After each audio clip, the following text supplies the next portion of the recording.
একটা হলো আপনার ডিজি হেলথ, তাদের অধীনে আছে, এদেরকে আমরা বলি হেলথ অ্যাসিস্ট্যান্ট।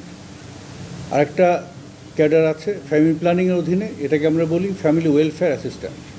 আরেকটা আছে কমিউনিটি ক্লিনিক ট্রাস্টের অধীনে, এটাকে আমরা বলি সিএইচসিপি। আমরা এই 3 ধরনের স্বাস্থ্যকর্মীকে একটা ক্যাডারে পরিণত করব। তাদেরকে আমরা নাম দিব কমিউনিটি হেলথ ওয়ার্কার, বা অন্য একটা বাংলা ভালো একটা নাম আমরা দিতে পারি। এরা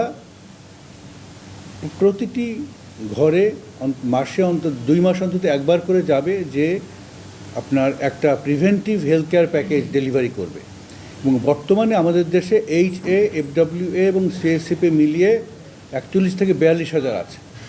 আমরা আরও 1 লক্ষ নেব। তাতে 1,42,000 বা প্রায় 1.5 লক্ষ যদি আমাদের স্বাস্থ্যকর্মী থাকে, তাহলে আমরা বাংলাদেশের প্রতিটি পরিবারকে আমরা নিশ্চিত করতে পারবো যে তারা 2 মাসে অন্তত একবার করে একজন স্বাস্থ্যকর্মীর সাথে সংযুক্ত থাকতে পারবে। এইটা হলো আপনার 1 লক্ষ স্বাস্থ্যকর্মী। মিডওয়াইফ হলো এর উপরে।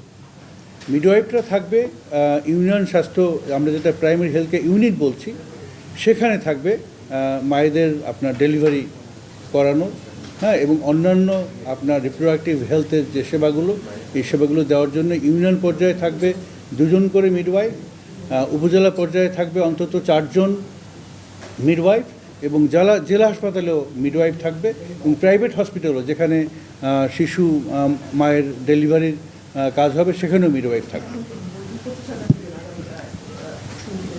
জি, পর্যায়ক্রমে এই মুহূর্তে আমাদের দেশে মিডওয়াইফ আমাদের আছে, আমার মনে হয় যে 2,800, 3,000-এর কম সরকারি পর্যায়ে।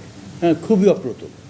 হ্যাঁ, কিন্তু আমাদের দেশে মিডওয়াইফারি ট্রেনিং আপনার স্কুল আছে সরকারি এবং বেসরকারিভাবে, আমার মনে হয় যে 150-40-50-এরও উপরে। হ্যাঁ, তো সেদিক থেকে চিন্তা করলে মিডওয়াইফ তৈরি করার মতো মোটামুটি সক্ষমতা আমাদের আছে, যদিও এডুকেশনের যে কোয়ালিটি, হ্যাঁ, মান, এইটা বৃদ্ধি করার অনেক স্কোপ এখনও আছে, বৃদ্ধি করা যাবে।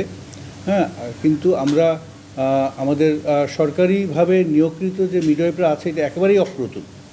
হ্যাঁ, তো এইটাকে আমরা খুব দ্রুততার সাথে এই অপ্রতুল